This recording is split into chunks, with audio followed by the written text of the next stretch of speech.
A very good afternoon to all of you, to our esteemed panelists, ladies and gentlemen. Today we are organizing this webinar focusing on biologics and biosimilars. We all know that Government of India, with the help of various state governments and related agencies, have taken a key initiative for promoting this segment, which would help in further development and growth of the pharma sector in India across the globe. Before we start, we'd like to thank our partners, Renew Power, SpiceJet, Powell, and Krasenberg for supporting us towards organizing a webinar of this magnitude.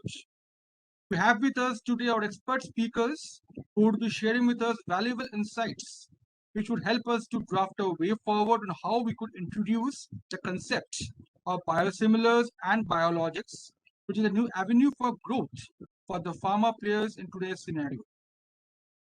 With these words, we'll now commence our today's session. Today we have with us our respected Dr. Yalka Sharma. A very good afternoon, madam. Good afternoon, everyone. Madam, I am Romit Sharkar. I am the Assistant Director of ASSOCHAM. And I have with us Madam, who is Managing Director of BIRAC.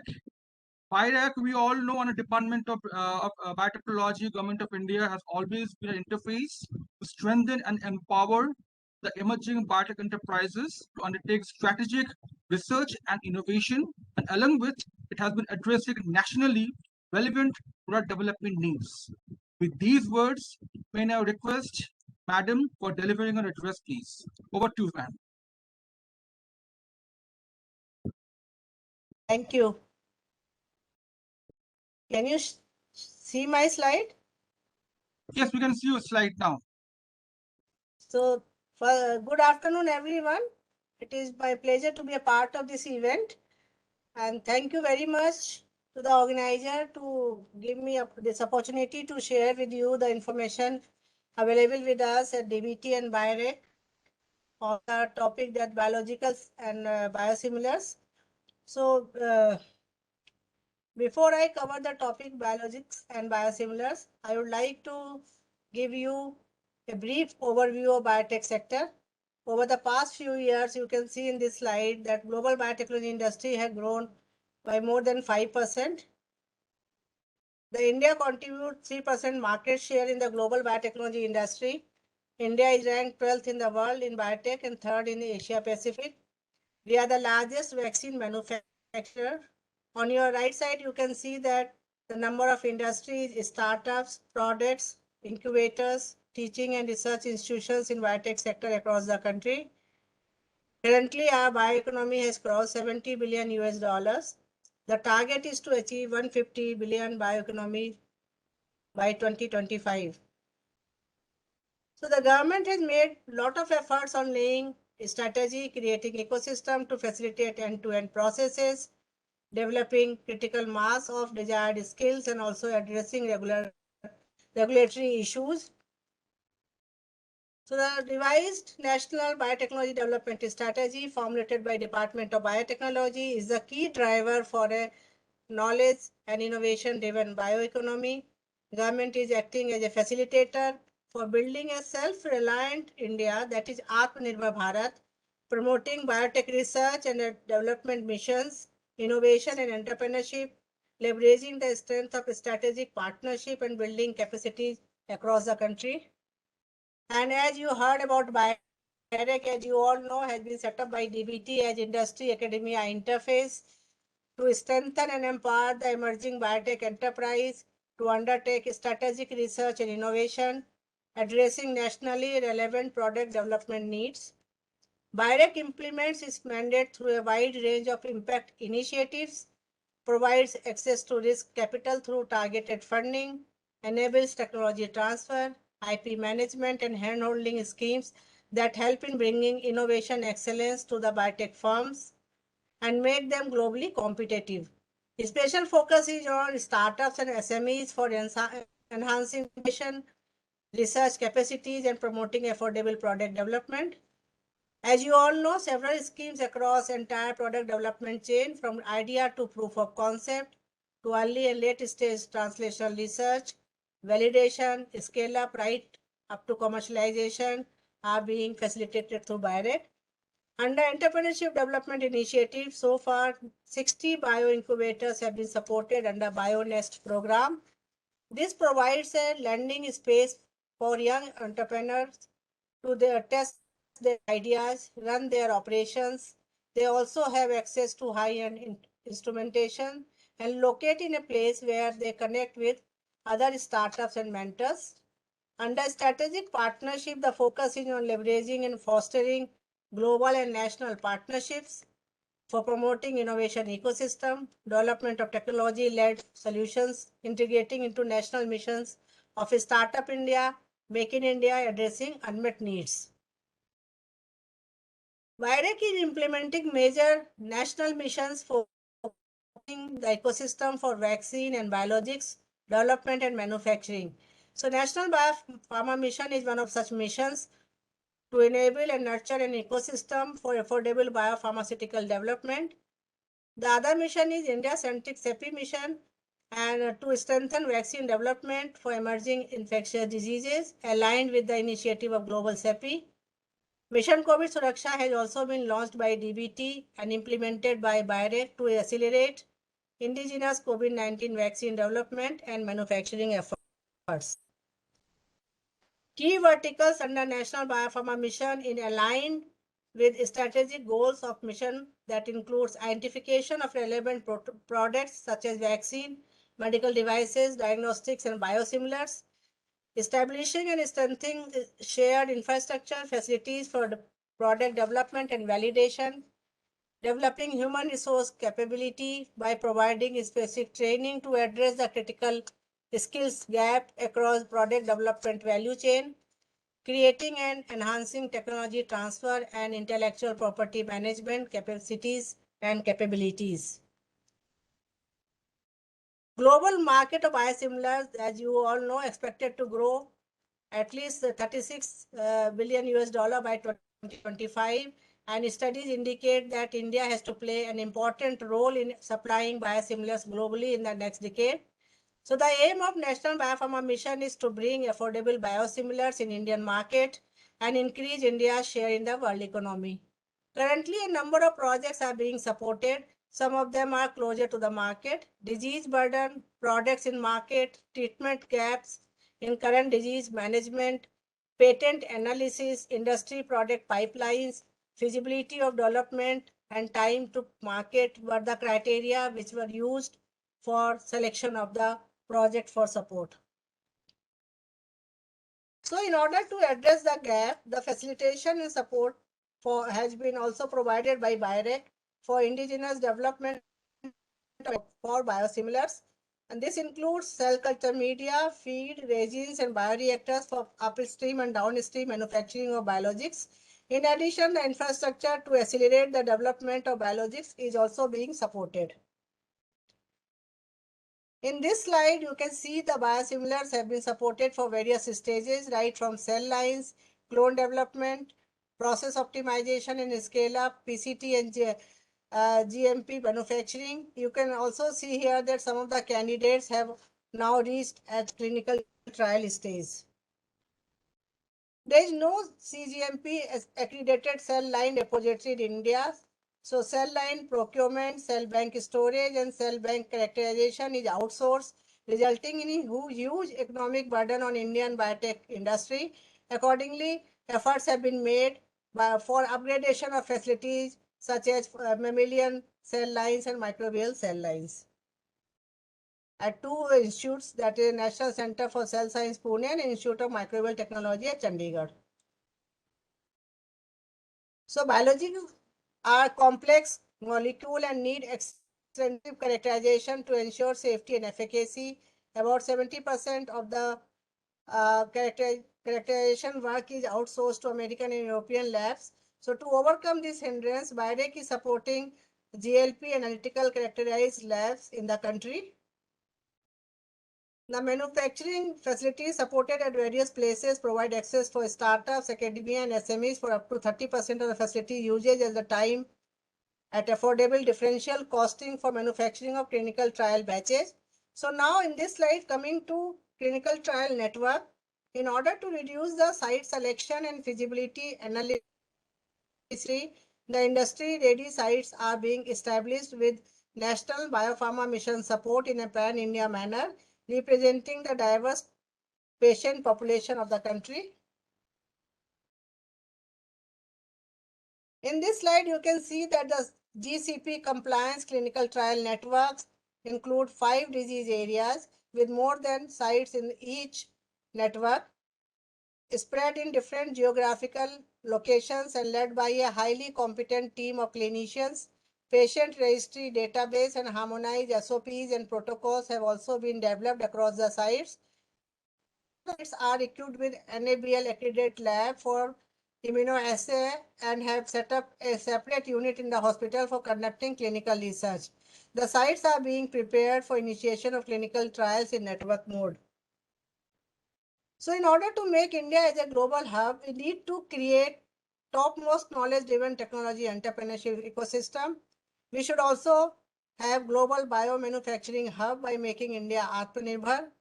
Major emphasis should be on mature ecosystem driven through inclusive public-private partnership models for academia industry and also for the startups industry. Thank you.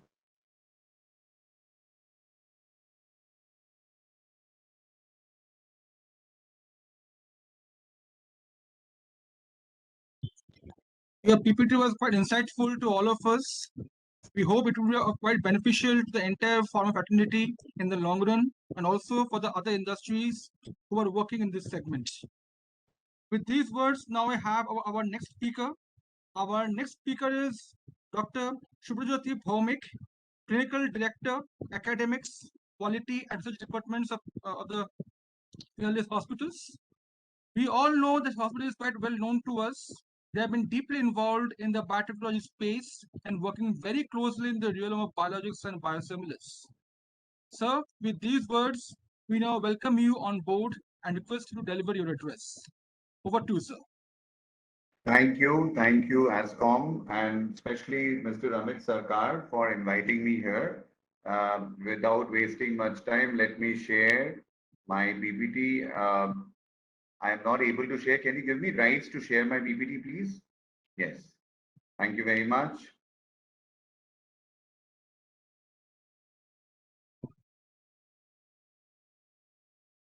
So just let me know if my PowerPoint is visible.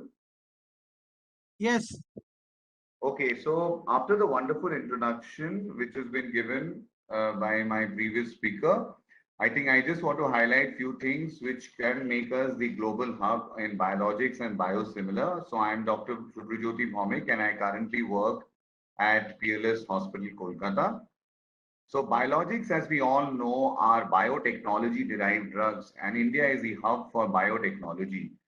So there is no doubt about the fact that these medicinal products, which are manufactured from the living organisms or contain certain components of living organisms, they will be made and developed in a country like India, which is a biotechnology hub.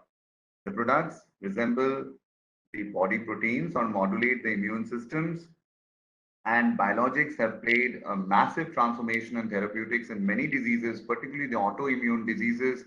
And I would also say they have played a very important role in cancer therapeutics.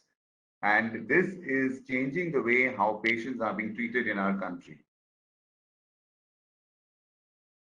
So if we classify biological agents, we have original biologics, biosimilar, biobetters, and biomimetics. Basically, only biologics are licensed for a particular agency's indication by a regulatory agency, and they are the innovator or the reference product. Biosimilars are similar biologics. They are similar to the original biologics, and the biological product is approved by the regulatory agency based on the demonstration of the similar terms of quality, safety, and efficacy with the reference product. Biobetters are biosuperiors. They are the second or next generation biologics, and they have enhanced version of original biologics with improved efficacy and reduced safety risk. And finally, we have the biomimics groups, which are the intended biocopies or non-comparable biologics, and they show similarity with the reference product, but has not been followed a rigorous regulatory framework. In our country, we are more concerned about the original biologics, biosimilars. The space is slowly and steadily growing for biobetters and biomimics as well. Biosimilars are as defined by the CDSCO. They have been defined by the CDSCO through and the Department of Biotechnology in 2016, which are product with reference to the similar reference product, and they are similar in terms of quality, safety, and efficacy with the reference products. And various countries and agencies have followed different definition. The first biosimilar roots back to 2015 of the hormone somatotropin, which was approved by the US FDA, Humatrop, and then many biologics have come into the market. The market for biologics is growing, and this is data from our own country. We can see the growth is around 29% even when the pandemic hit us. And as the session today is about whether we can become a global hub or not, absolutely we can become a global hub. We are progressing in the right direction because our government is actually utilizing the right strategy. We have different regulatory changes made by the government, which has allowed the trade related aspects of intellectual property rights, which was present in the 1995 era. Before 1995 era, they do not apply in India as of now, and as a result of which 48 biologicals which were patent prior to 1995 have now become marketable in India. So the regulatory framework is very it's conducive for biologics in the country. There are 16 brands of erythropoietin and 14 brands of granulocyte stimulating factors available in the Indian market, and the intensity of competition is increasing among the biopharmaceutical companies. You see, these are the companies which are involved in development of the biologics, and you see their investment has increased over a period of time. And this is really a good thing to note that companies are now interested in development of biosimilars as well.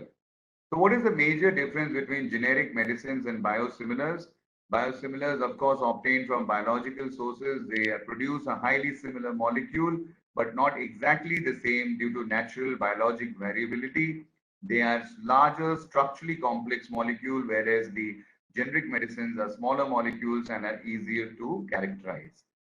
If we compare the small chemical drugs versus biologics, look at that large biologics is huge. I mean, their size is huge in comparison to a small chemical structure like atorvastatin. So there is complexity in these structures, and it all depends on processes in which these structures are developed. There is a huge potential in our country, and we are proud to share that the government is doing a lot, where 60 biological agents have been approved by the DCGI's office, and almost half of similar biologics have been approved as well. I'm not going into the nitty-gritties of how it is being developed because it is already discussed by my previous speaker. It requires product development, comparative analysis, process development, validation, scale up. But definitely, being a clinical researcher, I'm very concerned about clinical trials, and we definitely see now that the companies are investing in clinical trials, and the regulatory framework has also been developed in the country. There is a huge growing market in the country, and India stands actually at the 5th position when compared to many other developed countries with respect to the growth potential league for biomanufacturing. This is data from 2019 before the pandemic hit us. The biosimilar market is expected to grow in leaps and bounds, and look at that. Clinical trials, 32% of this market will be governed by clinical trials. So we need people, sites, investigators trained in clinical trials, particularly with biosimilars. We need to demonstrate similarity in India, and regulatory framework has to be followed, and then you have experts who can do that for you in this country. These are the EMEA guidelines. And the non-clinical testing has to be done. And this is very important because there are certain structures which can produce reactions in human bodies, and that needs to be particularly done for monoclonal antibodies. The clinical evaluation is also extremely important for biologics, and we compare clinical performance between biosimilar and the bioreference products by doing immunogenicity testing, the pharmacokinetic equivalence and the therapeutic equivalence. There are requirements for preclinical and clinical studies. We have to look at immunogenicity, and definitely once the product comes into the market, we have to also undertake post-marketing surveillance because rare adverse events can happen. This is the requirement by the government. There's waiver of safety and efficacy data for certain biosimilars according to the 2012 CDSCO guidelines, and that depends on the government on whether it is actually life-saving at that point of time or required into the market. But clinical studies conducted for approval and data published have been found to be limited.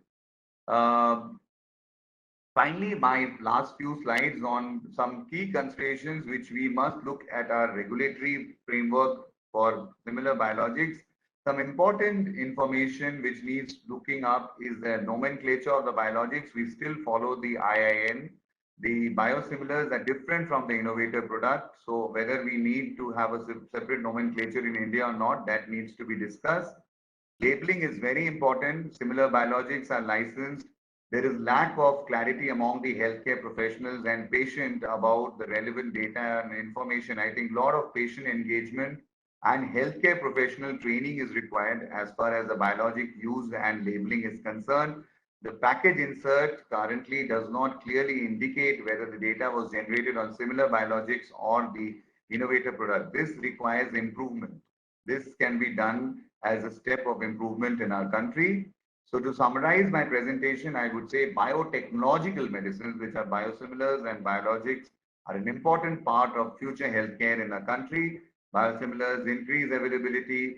They give us more alternative treatment options. They decrease our costs. Biosimilars, the substitution rules must be different for generics and biosimilars because they are not actually generics. The biosimilars are not generics, and they should differ from reference products with reference to efficacy, safety, and immunogenicity. So to conclude, I would say that in India, access to quality and affordable treatment is the right of every individual, and the government is doing its own bit. All possible efforts should be made to allow access of effective and safe medical interventions, including the biologics.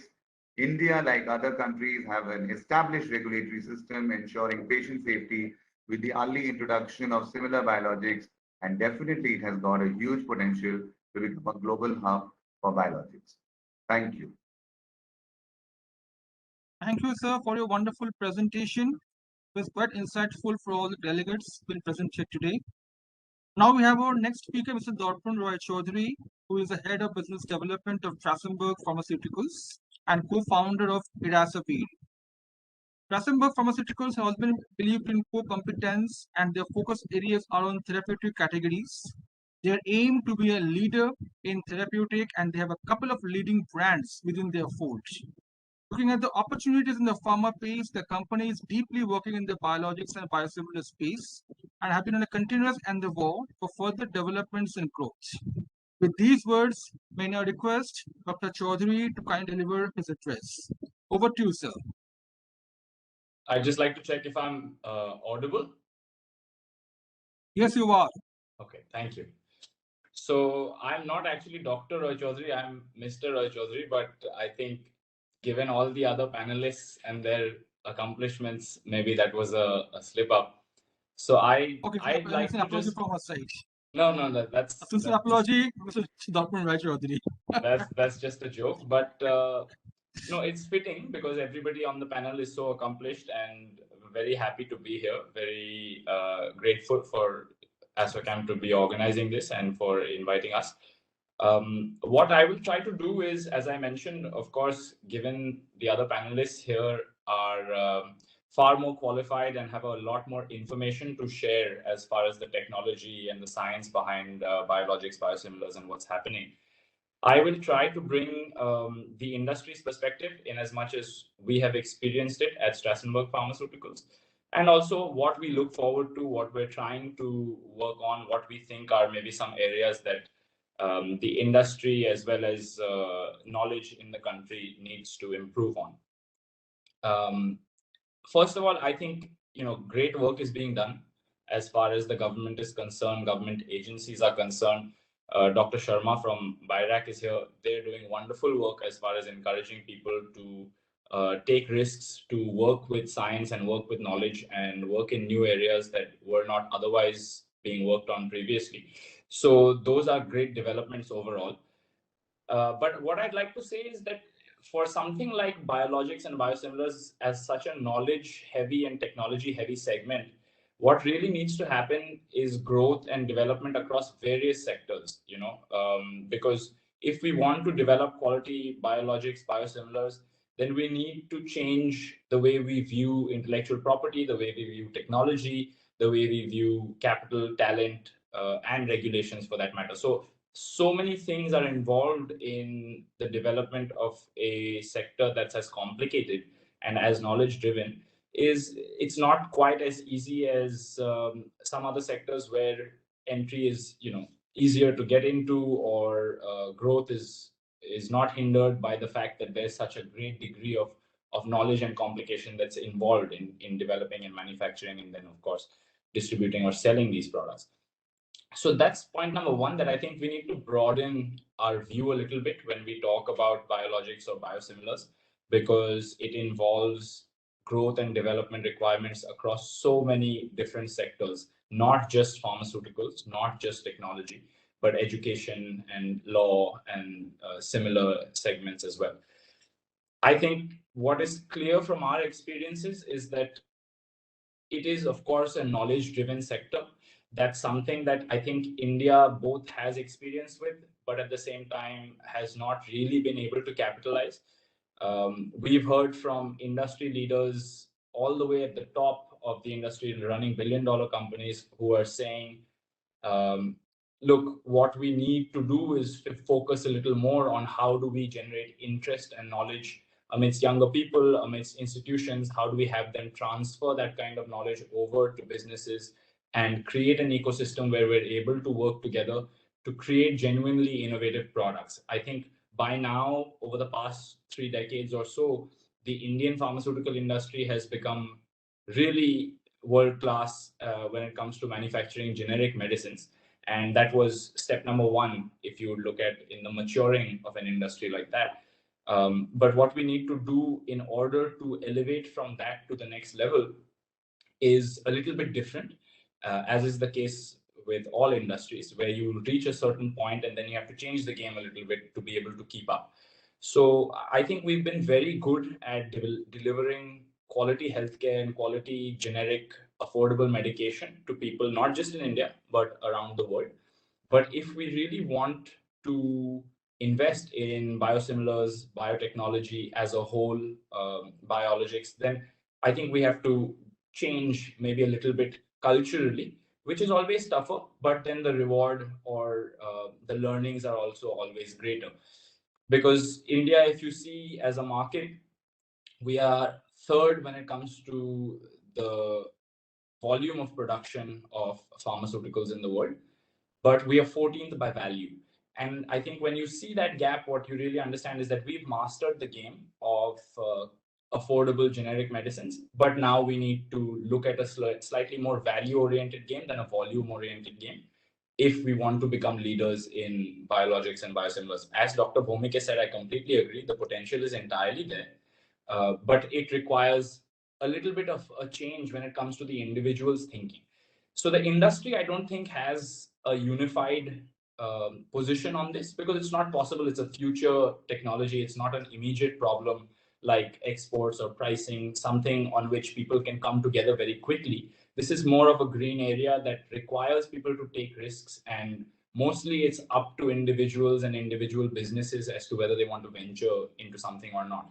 So there, I think that there's a lot of room for discussion, collaboration. As a younger person in the healthcare industry, I think we crave, young people in India and healthcare especially, crave mentorship and crave more discussion, more intellectual stimulation around these subjects. And so recently there have been developments there as well in terms of collectives coming together where we discuss things, where we can take notes and lessons from, mentors who have seen the development of this kind of an industry or this kind of a therapy area in different parts of the world and can guide us as to what you need to do to develop the right capabilities. So I think that that's something that the industry can work on having more discussions about the future and not just on immediate problems. It's always tough. It's not easy to think about the future while you have immediate problems at hand, but that's something that you need to do in order to develop those kinds of capabilities. So I'd like to share a couple of experiences. Like, for example, one thing that being at Strassenberg Pharmaceuticals has helped me see is that even if you're a small, medium enterprise like ourselves, if you're truly interested in the segment, then there are always opportunities to branch out, to increase your capabilities, to increase your knowledge in the sector. Like almost a decade ago, we had partnered with Cord Life Singapore, a cord stem cell banking company. We were the first to bring that kind of technology to India, even though we are a relatively small organization. And in doing little steps like that, I think what we developed was a hunger, a desire to learn more, to get into the more knowledge-based area. So whenever I'm discussing this with other people in the industry, one of the things we hear very often is that capital is a major problem when it comes to biologics and biosimilars, because it's a whole different level of expenditure that you have to get into in order to be able to sustain a business like that.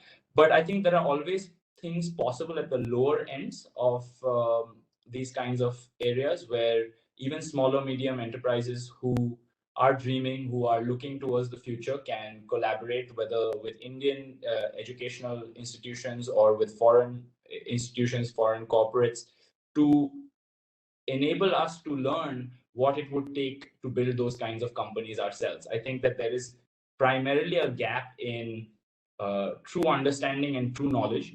Like Dr. Bhomik said, that there is training required for medical professionals, healthcare professionals, when it comes to these products or these molecules, as well as patients. I would add one rung to that as well. I would say there's education required even within the industry, within entrepreneurs, within business people, to learn really what this domain is about. I sometimes reference it the way in technology people talk about artificial intelligence and machine learning. It's 10 people talk about it, but maybe one or two really know what they're talking about. It's a cool thing to talk about. It's a hot topic, so people love discussing it. But very few people really have gone into the depths of it to understand what it would take and what the potential of that kind of technology is. I think the same applies here. We need a lot more discussion around the area. We need education to really kick in. And in addition to, for example, that stem cell banking experience that we had recently during the pandemic, we also engaged in a relatively small but ambitious project of developing prophylaxis products for viruses like COVID-19, which is biotechnology focused. And we worked with Indian institutes in order to develop that product. But it was evident, I think, on both sides, both from the industry as well as on the education side of things, that we're not really very well prepared. We're not prepared in the sense that we don't have the right protocols in place for the sharing of information, for the commercialization of developments that are taking place in technological institutes, because we have great talent, but we haven't built those bridges very well yet between the talent and the industry. And that's a responsibility that falls on both sides. We have to work together to be able to achieve that. But that being said, I think there is a huge amount of potential in the Indian knowledge segments as well as in the industry, because we have a lot of manufacturing experience. We have lots and lots of very qualified scientists in the country. I think it would take a little bit more sitting down between regulators, the industry, as well as researchers, because we find that when it comes to policy and regulations, researchers are not really included in that discussion. But I think it has to be a three-way or a four-way discussion rather than being a one-way or two-way discussion between, let's say, industry and academia, or academia and government, or industry and government. And lastly, the note I'd like to leave us on is, I think, when you're in an industry that has so much technology, that is a legacy industry, where you have processes that are that have been around for many, many years. This goes both for pharma as well as academia. When I say this, is I think in order to truly compete, to truly shake things up, we have to try and get out of our way of thinking for at least a little bit at a time. For little periods, little experiments, we need to disregard what we already know about how we do business and how we explore the possibility of new product development. And we need to try new things. So that's not an easy thing. It's much easier to say that than to do it. But I think that we're seeing people do it much more than yesterday. And hopefully in the coming days, we'll see it even more. And as a young entrepreneur, business person in India, I am very excited for the sector. And we try our best to reach out to and collaborate with all kinds of institutions and bodies. And we'll hopefully be doing the same over the next few years and be able to contribute to the immense potential that we have for growth and development in this segment across the world. So thank you, Romit, and thank you, ASSOCHAM, and everyone else, all the panelists, for having me. Thank you, Darpan. It was a very exciting presentation, rather, I should say. Very insightful. Our next speaker is Professor Arindam Moitra. He is the officiating director of National Institute of Biomedical Genomics. NIBMG, which is a short form of the institute, is established under Department of Biotechnology, Government of India. It's an autonomous institution devoted to completely research, training, translation services, and capacity building in biomedical genomics. With these words, may I request Professor Moitra to kindly deliver his address. Over to you, sir. Thank you, Mr. Sharkar, and I really thank ASSOCHAM for providing me this platform and inviting me to share a few words with you. So far, I was very much engrossed in listening to the panelists before me and understanding the discussion that was going on. Of course, so what I'm going to talk to you today in the next few minutes is something that is not biologics and biosimilars, but that's something which is very close to and very essential for related to development of biologics and biosimilars. So as you are aware that the advances in our understanding of the intricate molecular mechanisms of human life in health and disease states have been going through paradigm shifts. There are disruptive innovations that have taken place in the health sector in the way of diagnosis, prevention, and therapy of most diseases that we encounter in our lifetimes. And there are major technological developments, in particular in something called genomics, which is related to biological design of these drugs, biologics, and biosimilars, and gene editing that are significantly shaping the medical landscape. Now, these developments are the results of a translation of significant knowledge and technological advances into medical practice. This knowledge was accumulated in the field of genetics and from the unraveling of the human genome sequence way back in 2003. And since then, we have sequenced many, many more genomes. In biotechnology, with the discovery of a more accurate ways to edit genes, and in genetic engineering with the industrial production of powerful biological products for the treatment of a variety of pathological conditions ranging from cancer to chronic diseases. Now, genomics has evolved as a medical science and is becoming applied to the medical practice following the automation of the original sets of technologies like cloning, DNA sequencing, and DNA typing and profiling, which emerged concomitantly with the completion of the Human Genome Project. The novel the next generation sequencing approaches, which are of DNA and RNA, combined with powerful computing analytical tools, made all the patient genetic data at reach for the clinicians and at reach for development of newer targets for treatment. The latest DNA typing technologies allow timely genome-wide scans, hence medical applications for better disease diagnosis, treatment, and prevention. Now, in development of biologics and biosimilars, pursuing a biology-first approach to the discovery involves selecting targets with a deep understanding of the disease biology, and then choosing a the candidate modality or structural templates best suited to the target.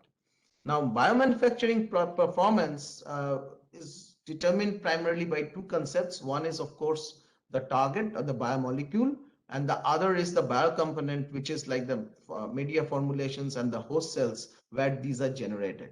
Now, systems biology kind of approaches considers these as not as two separate components, but an overall and single entity. And these approaches, which are fueled by understanding genomics of underlying genomics of these biological states, are very important for development processes, and they can catalyze and fasten and enhance our ability to develop these biologics and biosimilars.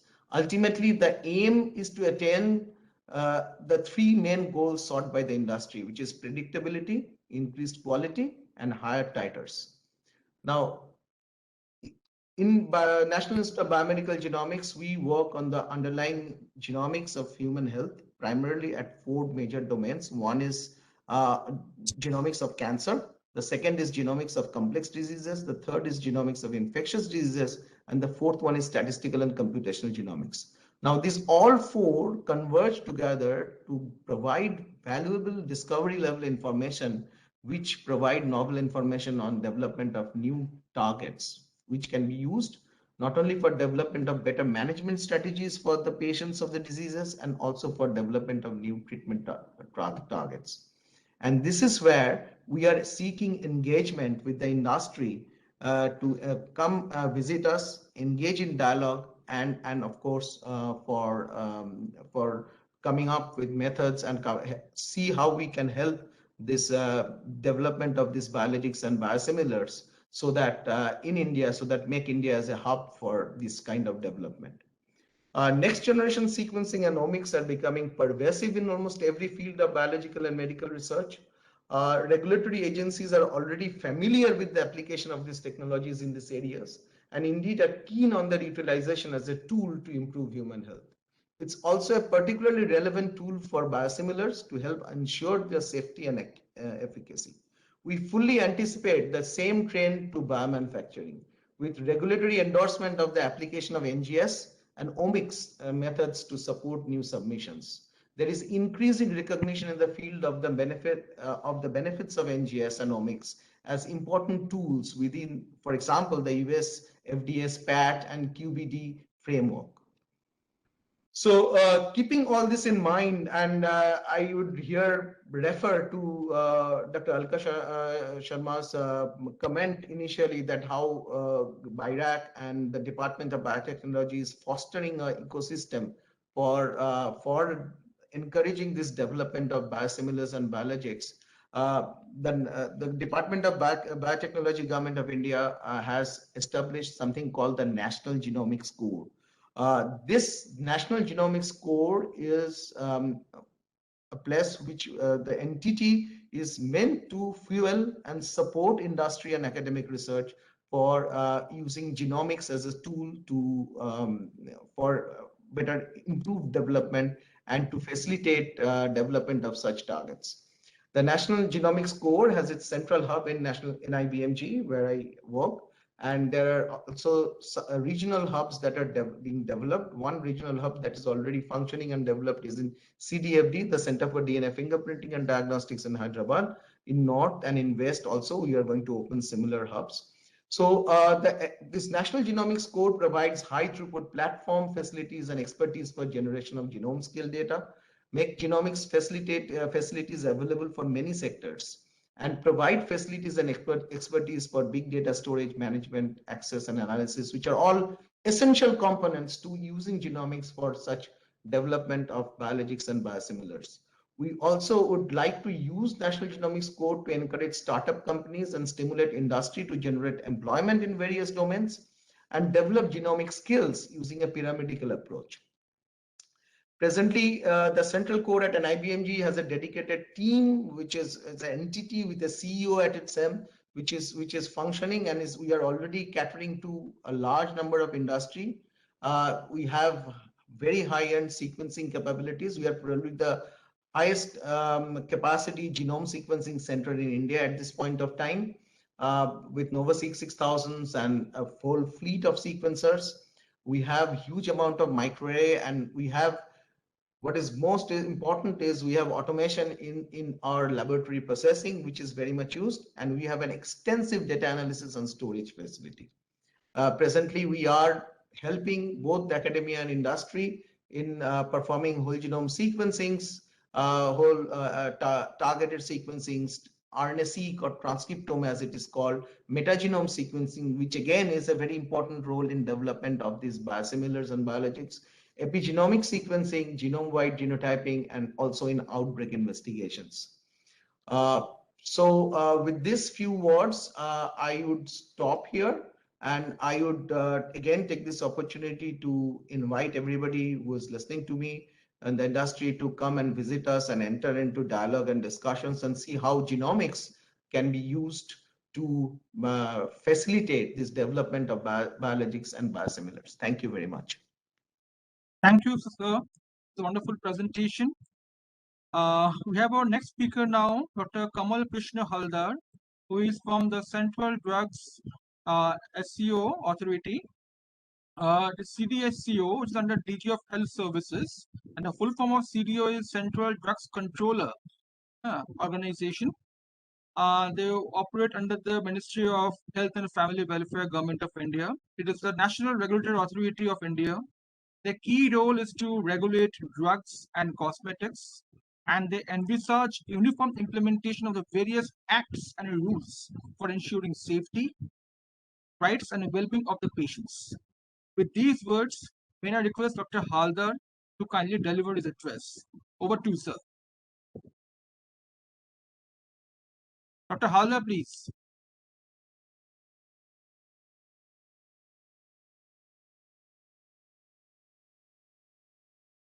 Hello.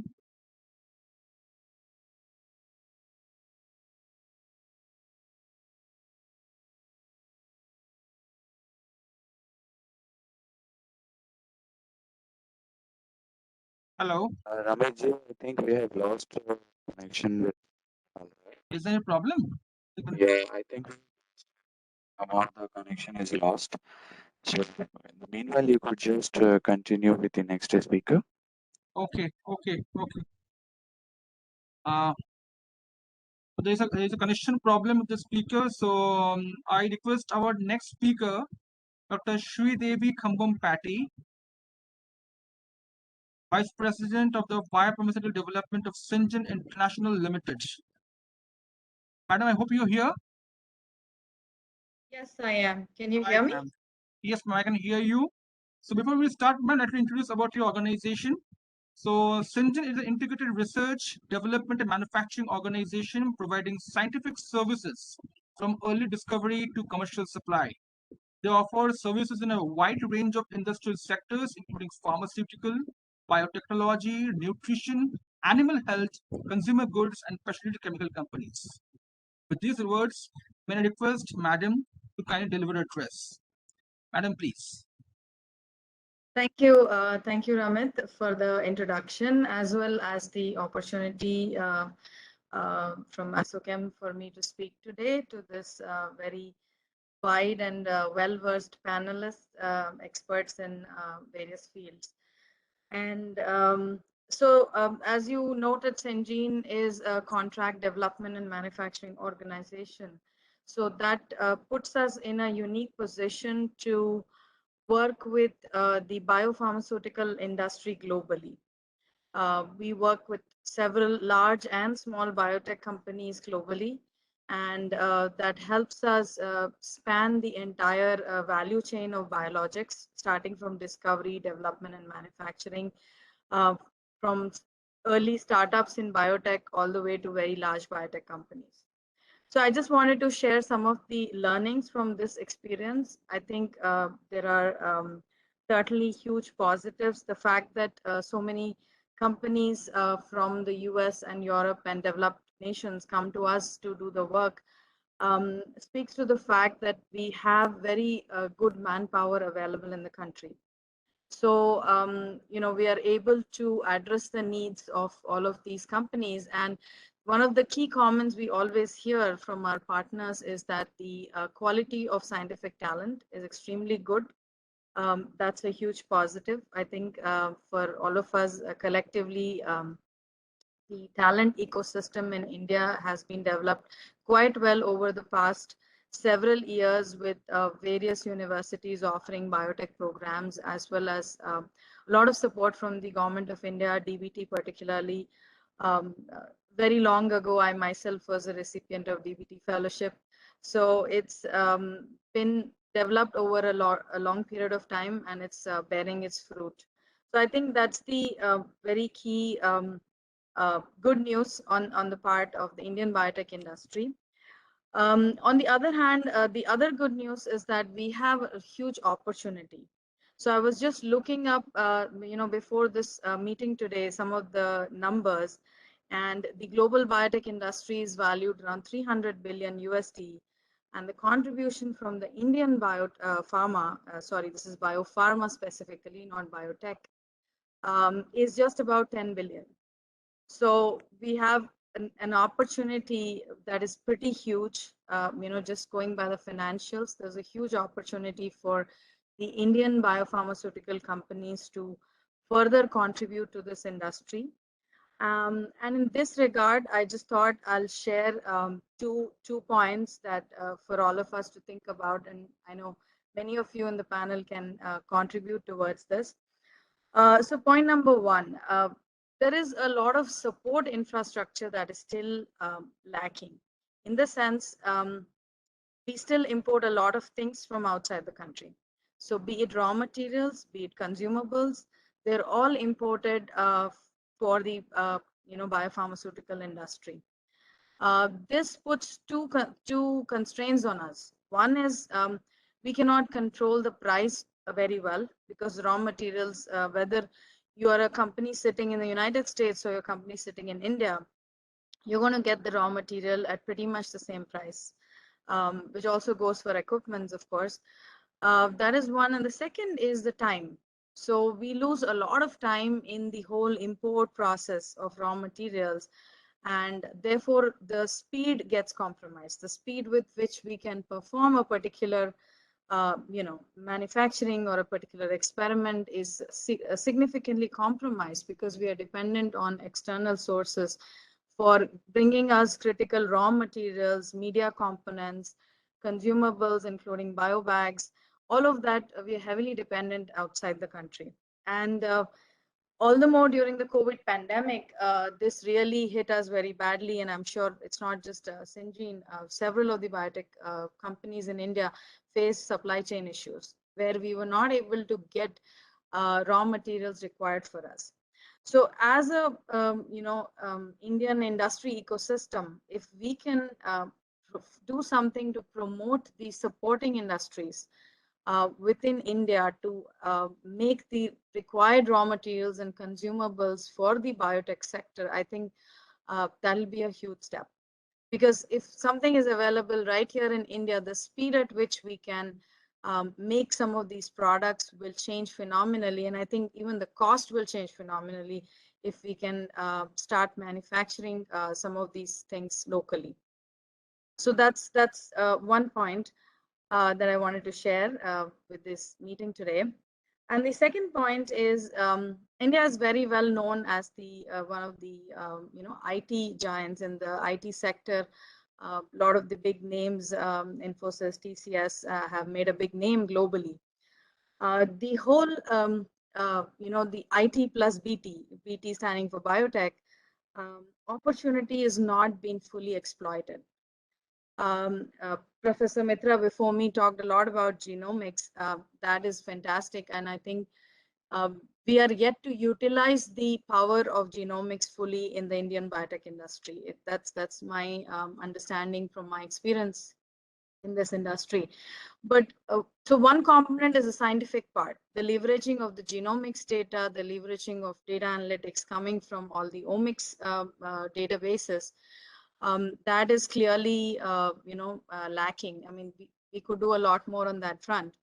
But there's also the pure IT component, such as, electronic records, just making electronic records using data for modeling, just bioprocesses, modeling of bioprocesses. All of these, again, we are dependent to solution providers outside the country. So the whole, sort of the collaboration between the IT and the BT industries in India is something I think we really have to enhance.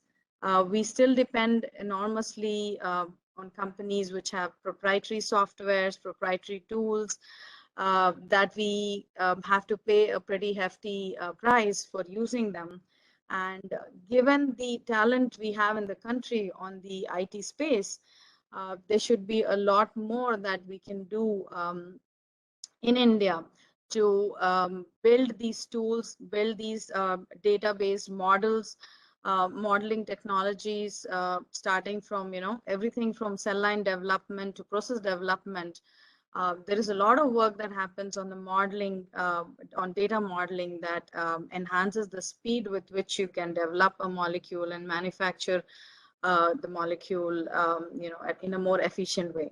So I think that is another area where I think as an industry, we should look at ways of exploring the opportunities of collaborating between the IT and the BT sectors.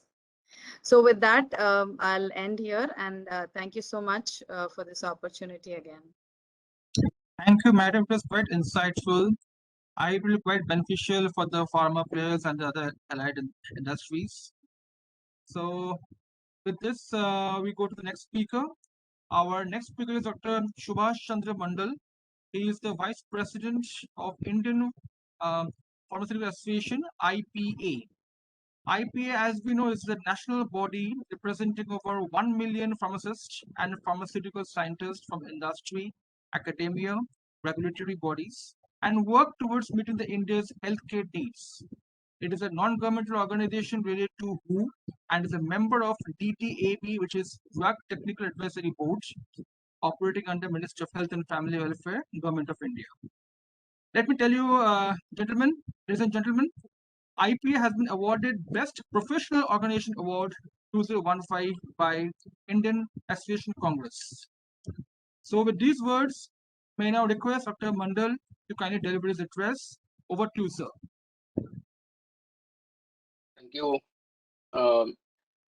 Mr. Ramit, for your kind introduction. So before going for the lecture, I don't like to have a big introduce. I'm going to our presentation directly. Please allow me slide share. Please. Am I audible? Yes, you're audible. Please allow me share. Sorry, I've been given, sir. You may share your PPT now. Yes. Is it visible now? Yes.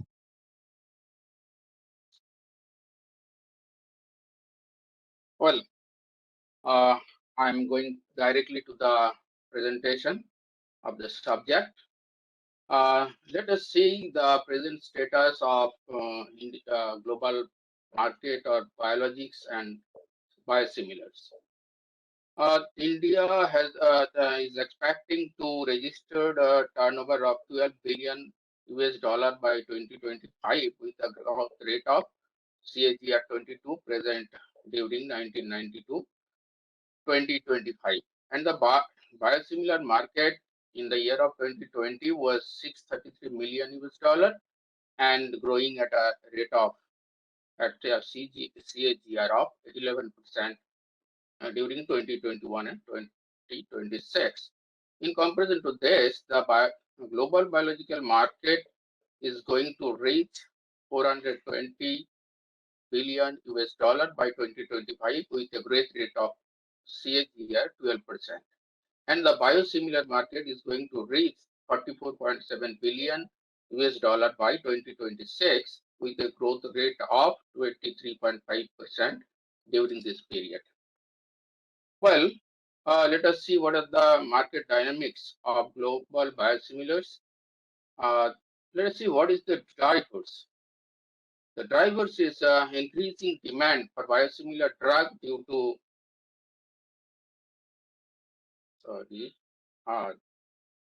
their cost effectiveness, and a report says that the biosimilar is around, 10 to 20% less costing of the originator product.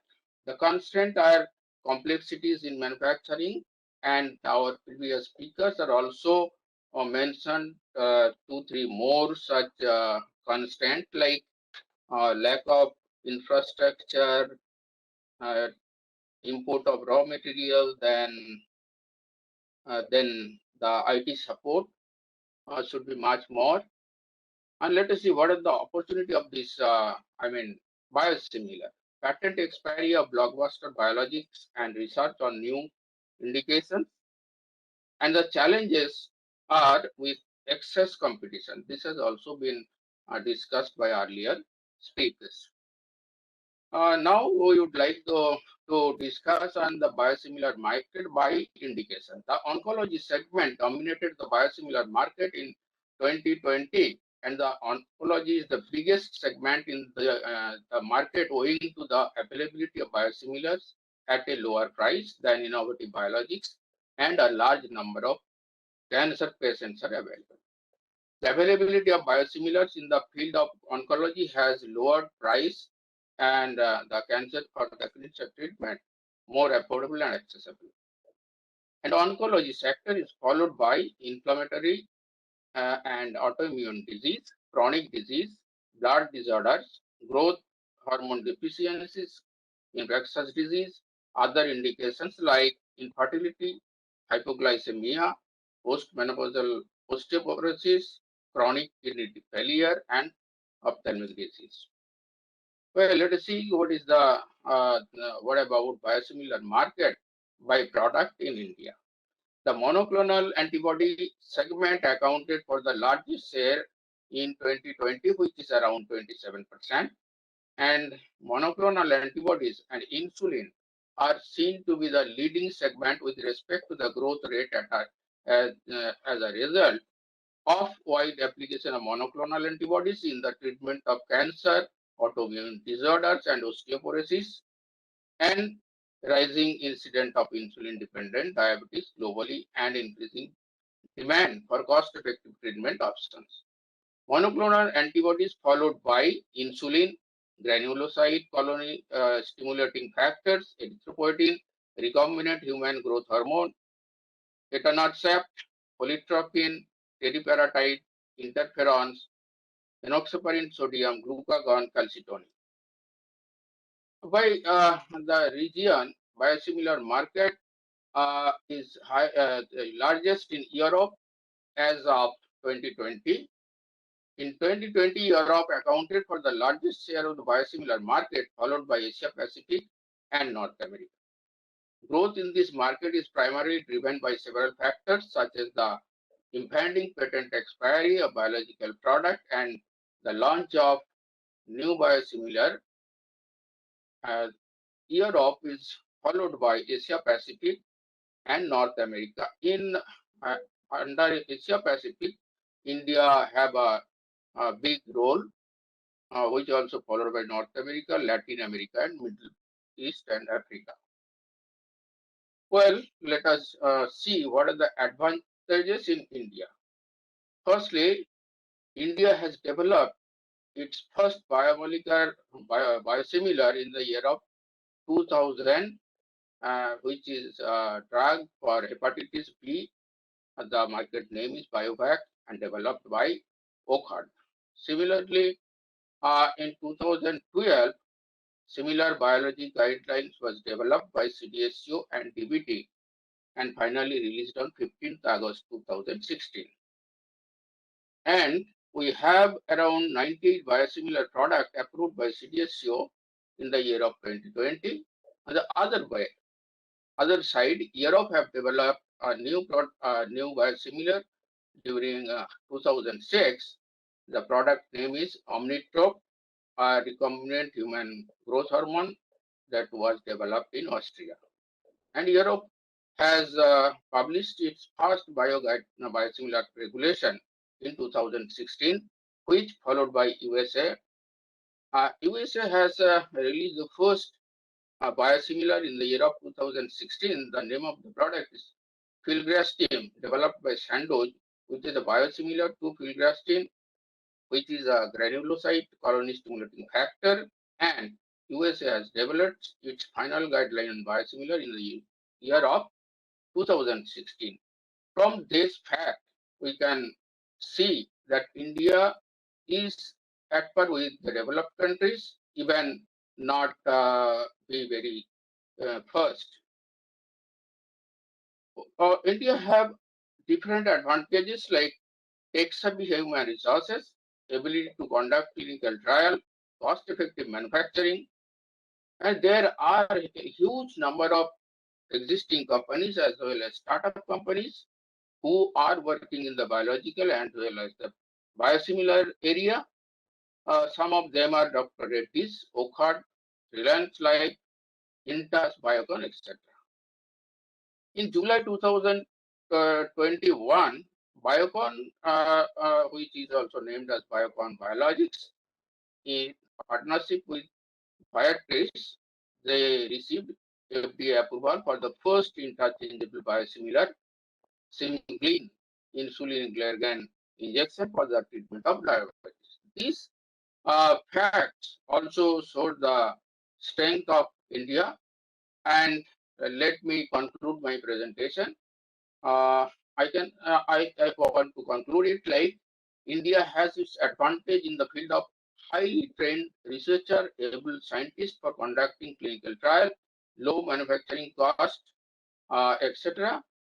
Will improve accessibility of medicines, strong support of Government of India, especially Ministry of Health and Family Welfare, DBT, proactive regulators who are providing conducive environment. Industry already showed strength in developing and manufacturing of biological and biosimilars.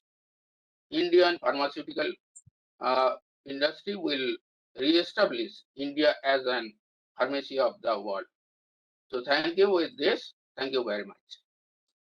Thank you, sir. It was a wonderful presentation. Now we Thank you. call our next. Now we call our next speaker, Dr. Kamal Krishna Haldar from CDSCO. Dr. Haldar, please.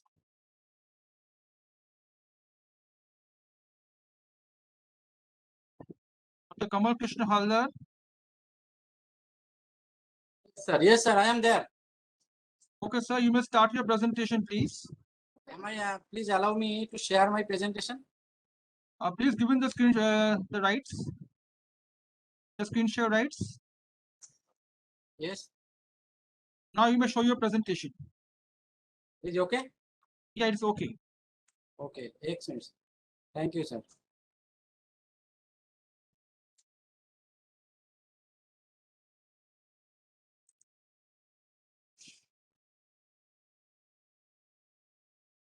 Thank you all speakers. Thank you, Bairak, Asokam for inviting me today, because today my Deputy Director Dr. Ramkishan sir is assigned already in important meeting. So on behalf of him, I am presenting this presentation to the entire program today. Thank you for allowing me. Yeah. There is some problem.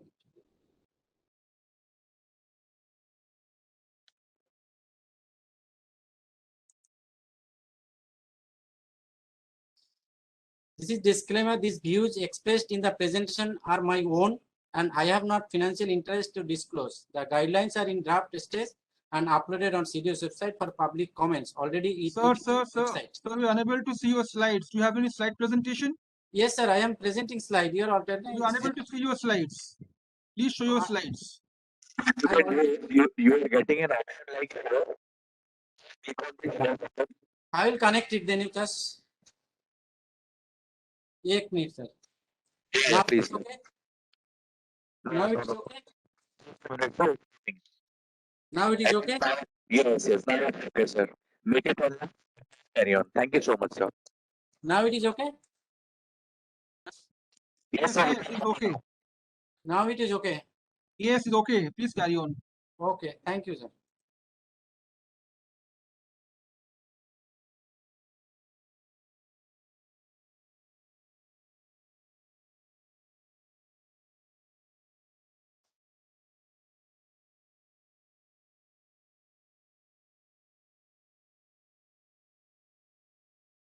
Outline of this presentation, background information on biosimilars, applicable regulatory guidelines of CDSCO as a national regulatory authority and competent authority like licensing authority, state and central, definition, approval, and development of biosimilars, how to develop, data required for preclinical studies monitored by RCGM, that's a review and recommend on genetic modification product, data requirement for clinical trial application, condition for waiver of safety efficacy study, data requirement for market authorization. This is the main point. And then after post-market surveillance for similar products. Key changes in DBT and CDSCO guidelines in 2012. The global biosimilar market reached around 2026, around it is 45 billion US dollar from 16 billion US dollar and 10 million insulin in the 2021. India among top 12 biotech destination in the world and ranked third in Asia Pacific. India approves first biosimilar in 2007, that is Biocon Galargine insulin, and our recombinant human epoprotein first permission granted for import and marketing in India in 1993. There are 3,500 crore insulin market and 1,400 crore other biosimilar market. India have approved around 101 biosimilar manufacturing unit till date. Canva biosimilar Trastuzumab launched in India in 2014 was the world's first biosimilar product. And thereafter Herceptin to be developed by Biocon and Mylan, followed by other biosimilar. In 2016, Biocon's insulin Galargine became the first biosimilar, and already I have mentioned, from India to be commercialized in Japan.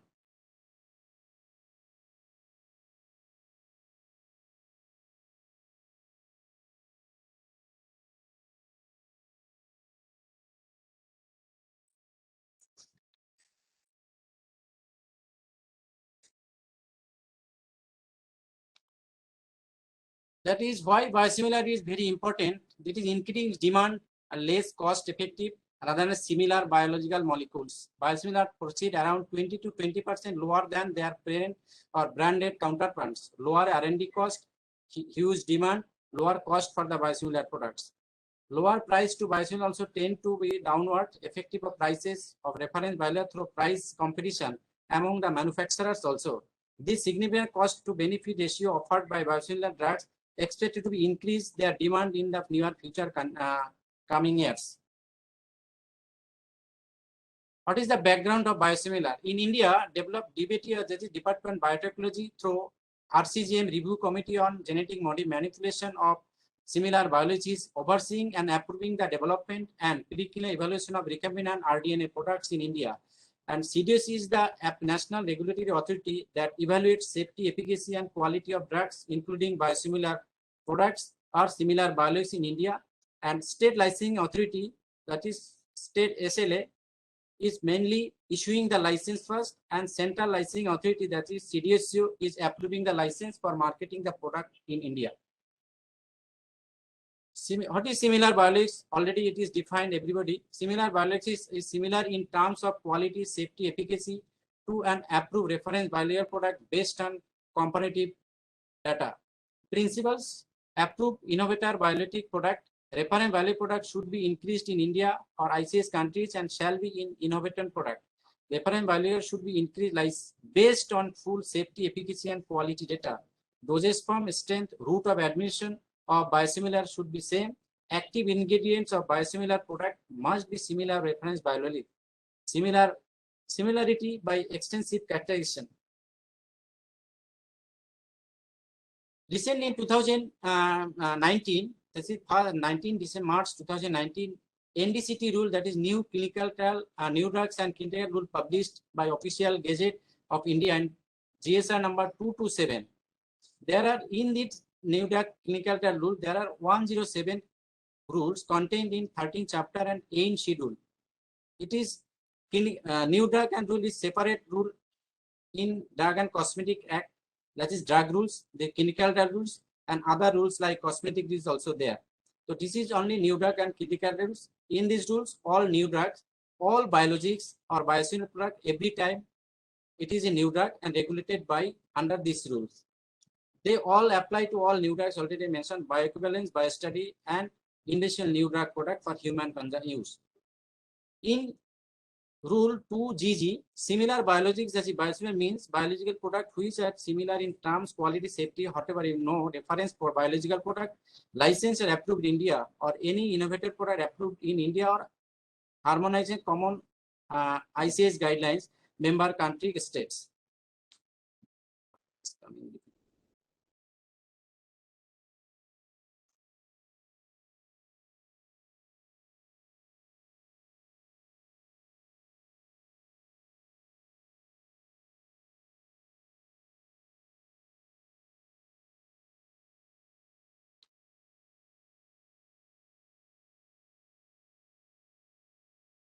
What is the rule and regulations for regulation of biosimilar product? That is Drug and Cosmetic Act 1940 and Drug Rules 1945 as amended from time to time. Rules for manufacture, use, import of recombinant or hazardous microorganism, genetically engineering organism or genes in 1989. Rules 1989 notified under the Environment Protection Act. Actually, all microorganisms governed and monitored by the Environment Department as per Environment Protection Act 1986, and their permission is also required for all biosimilar or genetically modified similar biosimilar product. Recombinant safety guidelines as per RDNA guidelines in 1990. Guidelines for generating clinical data for RDNA vaccines, diagnostics and biologicals in 1999. CDSCO guidance for industry as per 2008. Guidance and Handbook on Industrial Biosafety Committees, that is 2011. Guidelines on Similar Biology Regulatory Requirements, Marketing Authorization in India as per 2012 guidelines. CDSCO and DBT joint guidelines in 2016 on biosimilar products. There are top 10 biotech products sold in India, that is adalimumab, rheumatoid arthritis for trastuzumab, breast cancer and gastric cancer, bevacizumab, all are monoclonal antibody, colorectal cancer and several other indications. That is rituximab, non-Hodgkin disease, lymphoma, you know, pregnancy, neutropenia, Pilgras-Team, it is also neutropenia, Preg infanteron, hepatitis B and C virus, teriparatide, you know already, terifrac, all is there, osteoporosis, erythropoietin, chronic renal failure, and NRSF, rheumatoid arthritis, and several other indications.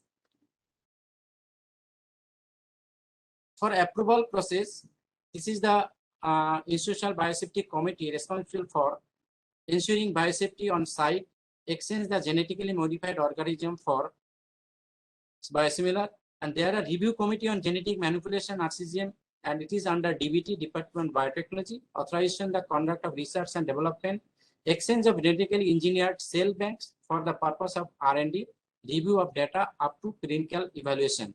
After that, Genetic Engineering Appraisal Committee, Ministry of External Affairs, Ministry of MIF, approval of activities where final drug product contains genetically modified organism, living modified organism, whatever it is, the genetically modified GEAC committee is there, they will evaluate and then give final authorization for preclinical study.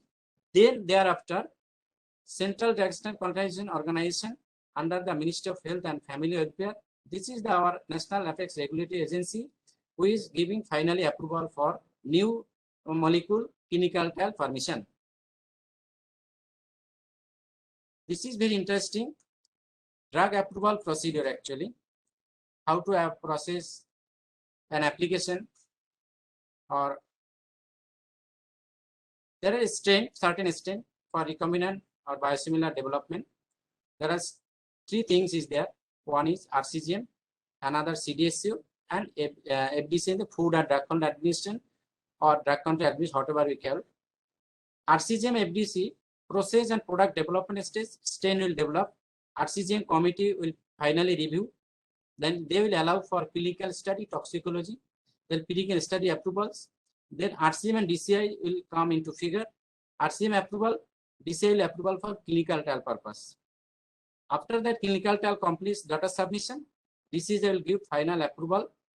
On the basis of approval, they will generate the data on the basis of test analysis in Form 29, whatever it is, and they will submit the data to CDSCO. CDSCO finally approve for new molecule, and for market authorization, they will approach to a particular or referral state drug control department as well as to CDSCO, and state drug control department, CDSCO jointly the inspection will be there. After the inspection, report submission, if any compliance or non-whatever it is, then again finally verified if required, and after final recommendation, product will approve or site will approve for marketing of the particular product. In that case, the RCGM committee and CDSCO, both you can apply simultaneously, but procedure is there. When you apply simultaneously, CDSCO will give final approval after getting approval from RCGM committee. There are phases, everybody, quality, compatibility data, no difference in critical quality attributes, clinical trial permission as per CT Form 6. It is the new clinical trial. Earlier it was from different form. Now the form is CT 06. There are 4 trials, phase 1, whatever you know, PKPD studies and all other things. Phase 2, effectiveness, side effect, risks, and dose regimen of particular for phase 4. Dose used in phase 2 is less than phase 1. And phase 3 is demonstration of therapeutic benefits of the particular product, and phase 4 is marketing, post-marketing surveillance trial.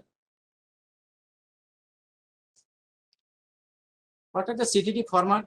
As per CDSCO guidance for industry, post-marketing data for similar biologics, risk management plan for all indications, submission of PSUR, post-periodic safety update reports, pharmacovigilance in case of biosimilars, adverse drug reaction, reporting as per Schedule Y, what is there? It is now ADR formation as per NDCT rules. Or post-marketing studies, phase 4 study, and this study safety data more than 200 patients within 2 years. This is the approval and what are the stages and what are the forms or process is required. This is import license for test analysis examination already for similar biologics, that is applied to CDSCO zonal office in case of a new CDSCO. CT form is the application, CT 17, you will get the license for test analysis purpose, generation of data only. Manufacturing for test analysis, and it is state FDA, Form 30 they will apply, and Form 20, this is earlier form, drug rule form. CDSCO NSE after Form 29, 30 they will apply, and Form 29 they will get the license for test analysis for manufacturing. Cell bank import, export, transfer, receive, whatever it is, RCGM is the authority. They have to apply RCGM. It is a form B1, B2, and B3, B6, and they'll give one type of NOC and letter on government letterhead or DBT letterhead. Carrying out research and development, RCGM committee, that is Form 1, C1. Preclinical studies permission, RCGM is the main. Form C3A, submission of clinical study report to RCGM Form C5A, that is a format already in your site.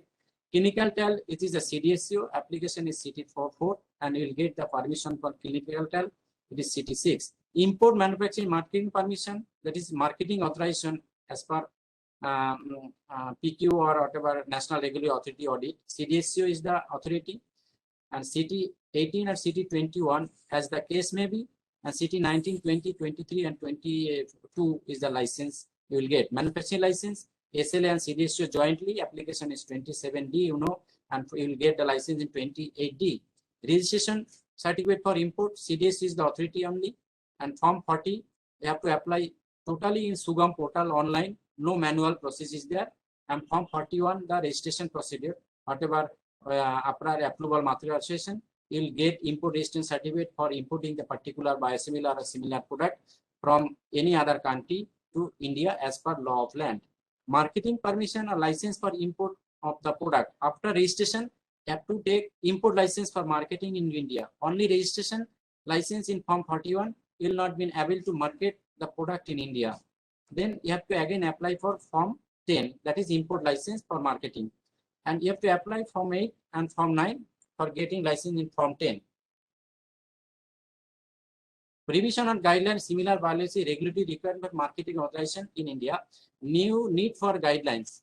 What are the guidelines is existing? Some other things. Biologics are complex protein, you know, manufactured by rDNA technology recombinant are different than chemical drugs, requirement advanced development and evaluation process. Therefore, separate guidelines are needed. This is consistent with the approach being taken by all major drug regulatory authorities. And how can it be our simplified and simplified way? Guidelines are similar biologics in 2012. Key points. The guidelines were prepared and finalized, uploaded in the website by CDSC in October 2012.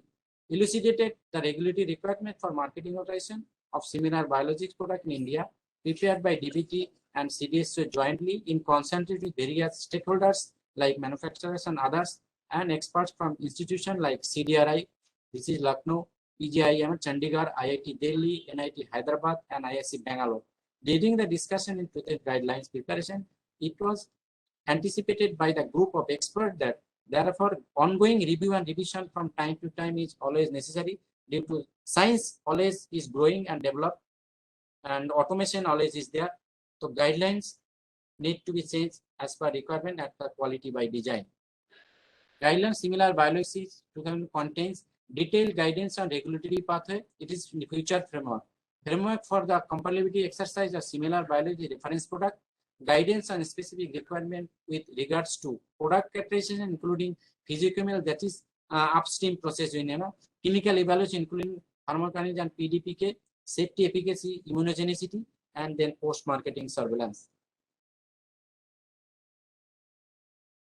Rationale, what is the rationale of revision? The board framework of the guidance, however, the revision seeks to enhance the scientific utility of the guidance to ensure robust quality and clinical evaluation of by explicitly defining similar biologics, identifying critical quality attributes, CQA, and key quality attributes, KQA, for establishing similarity, specifying lower limits of minimum sample size for clinical evaluation, at least for phase 3, and it's more than 100, and phase 4 marketing more than 200.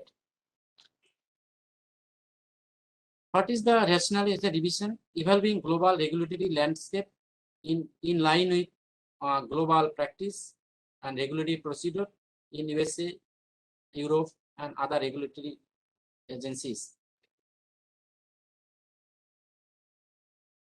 What are the technical key matters? More detailed guideline and specific revision are proposed in 3 distinct areas that are fundamental to the regulation of this class of complex product.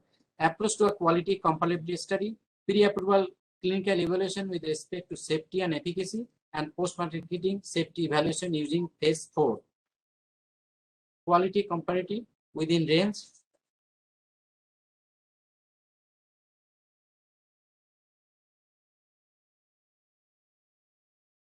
Similar key changes as per proposed guidelines section-wise. Introduction, definition of similar biologic product. We provided a similar biologic product is that which is similar in terms of quality, safety, efficacy. There is some changes little bit on approved reference biological product based on comparability. What is there? Background and objective, there is no change. Applicable regulation and guidelines, no changes. Reference to guidelines of CDSC and biology in 2012. Scope, requirement, reference biologic have been revised. 12 guideline reference biology should have been licensed and marketed for at least 4 years in the ICS country, if not authorized in India. If first time in India, they will have to submit other ICS country or highly regulated countries data. Based on that, in India, market authorization and evaluation of clinical data, it will be considered. Proposed division reference biology should have been approved, licensed in licensed country, if not authorized in India. This to be countersigned, considered in light of full clinical evaluation expected for similar biologics. Principles for the development of similar biologics: selection of reference value, no change except for need of innovator products approval from ICS countries. Who is the innovator for biologicals? You have to give cite a reference, other than there is no change. Manufacturing process, no change. There is two manufacturing technology is there. Actually, one is upstream process, and another one is downstream process. Upstream process is a molecular strain development, molecular biology, cell, gene, fermentation, purification, and after all other aspect, sterility, and all these things. After that, it is downstream process, means it is commercial manufacturing process, and then product release. This is the total 2 steps. Quality-based consideration for similar knowledge, no changes. Method, analytical method, product application, specification, stability studies as per similar as per innovator product database. Quality compatibility, no defines clinical quality attributes and key quality attributes is there already. It is in place, and same sequence attributes of similar values has to be within range that is established based on the reference biologics, and key quality attributes also biologics has to well controlled to ensure the consistency of the product. Data required for preclinical studies, procedural simplification, post availability of toxicity study report, clinical trial application to DCGI, and toxicity study report to RCGM can be filled in parallel. Already I have mentioned. However, DCGI issue clinical trial NOC only upon clearance from RCGM. Data requirement for clinical trial application as per guidelines published. No guidance on minimum phase 3 sample size provided. That is more than 100. It is there.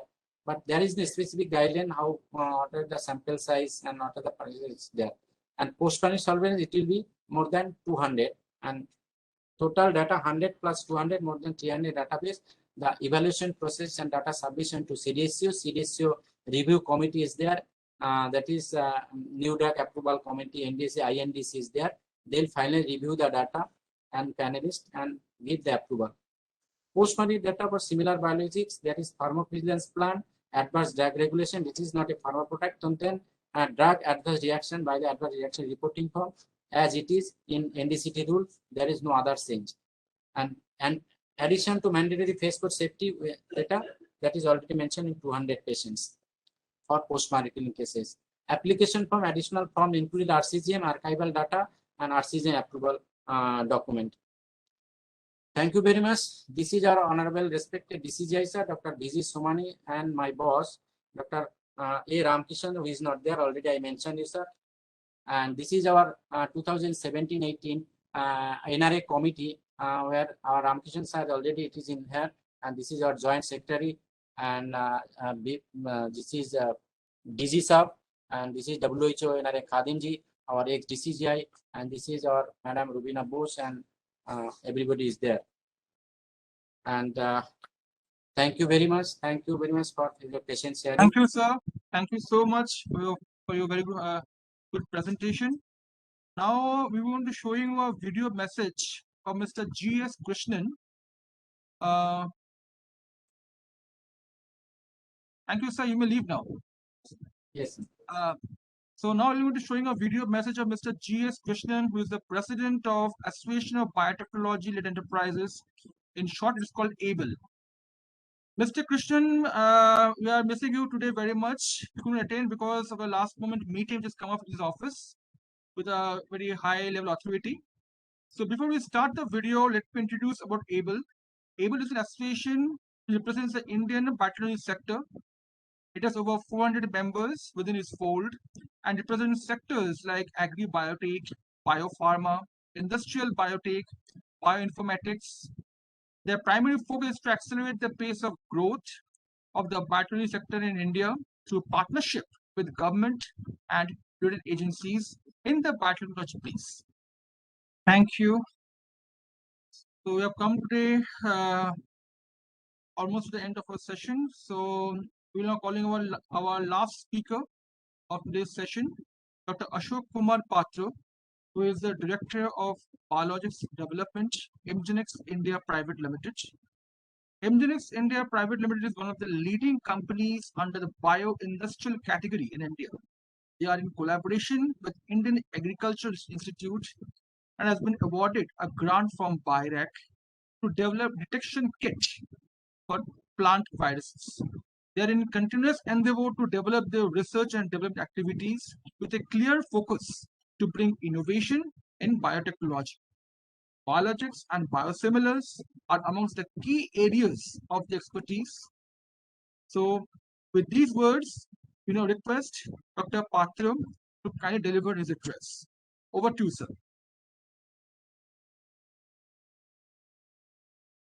Dr. Patra? I think it's not there. Dr. Patra, are you there? Ramesh, I think due to some technical challenge, Okay, then shall we proceed? yeah, so shall we proceed with the next? If you can like to play Okay. the video of that safety one, then we can do it. I think that he's having some technical issues, so we may call him later. Now, there's a very interesting program we have. We have a video which has been launched by ASSOCHAM. Now, basically, this video is on safe return to work campaign after this deadly pandemic. Now, today we are showing you this video to promote the initiatives taken by industry, particularly our member companies, for the safety of their employees in the workplace. So with these words, I request the IT team to play the video, please. COVID-19 has undoubtedly disrupted every aspect of our lives and made everyday activities difficult to navigate. Around the world, people had to work from home, and what used to be an occasional thing became a way of life. Companies, along with their employees, had to constantly improvise to adapt to this new normal. It wasn't an easy journey for anyone. Hence, newer means and constant innovation became the only ways to adapt. Along with protocols such as sanitization, wearing masks, and vaccinations, what has been adopted by many organizations is regular testing for employees. Rapid antigen tests have made things easier as results come in quickly. It has been a good practice, helping to address the need to maintain a healthy environment and instill confidence in employees. In addition, contacts of affected individuals can be traced.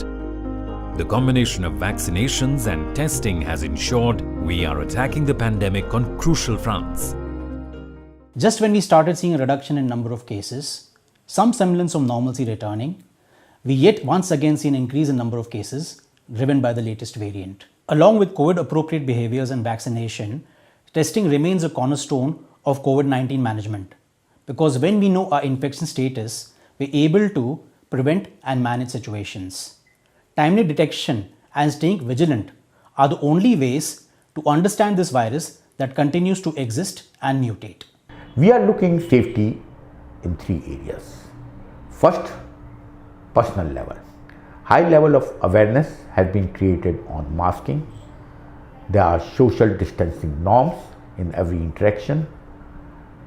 Transportation is operating at 50 levels and canteens social distance norms are maintained.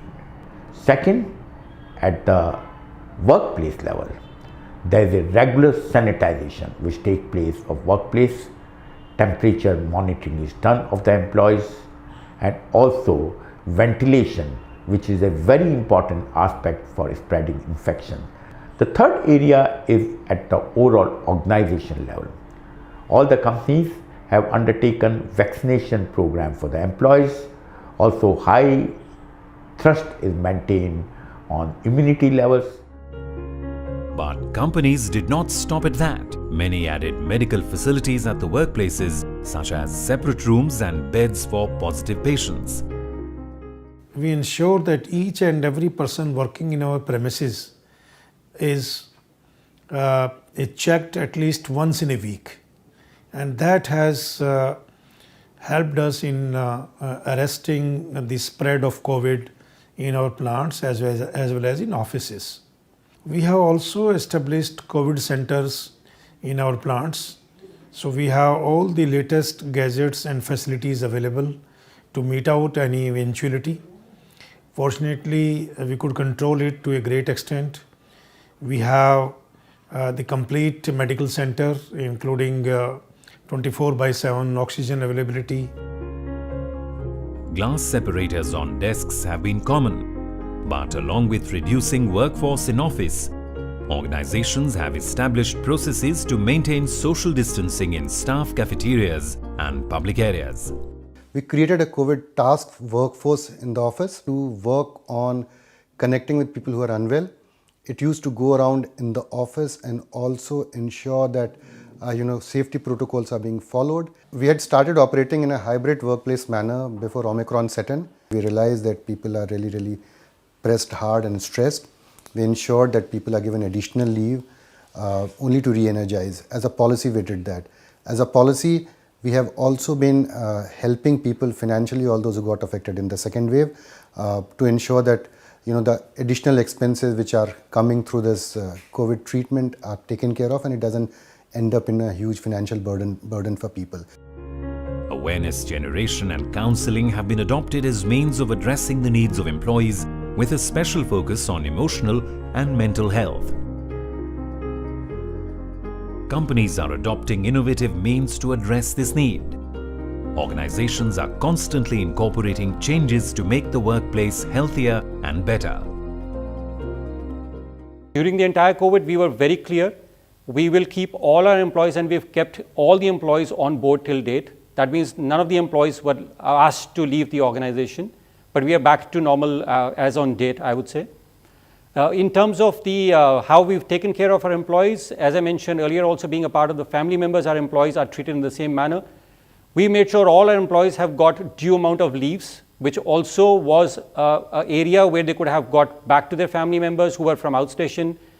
Taking their leaves, being with the family was very comfort factor for them. There were employees who were still required to work in the hotels when the hotels started functioning back.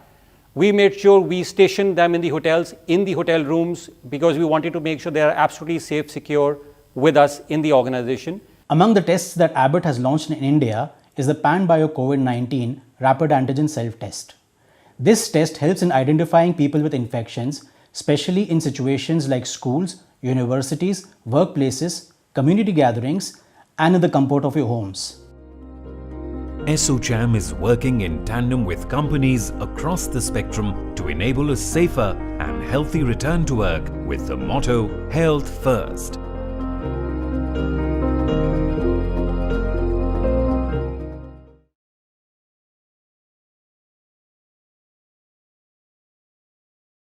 Thank you.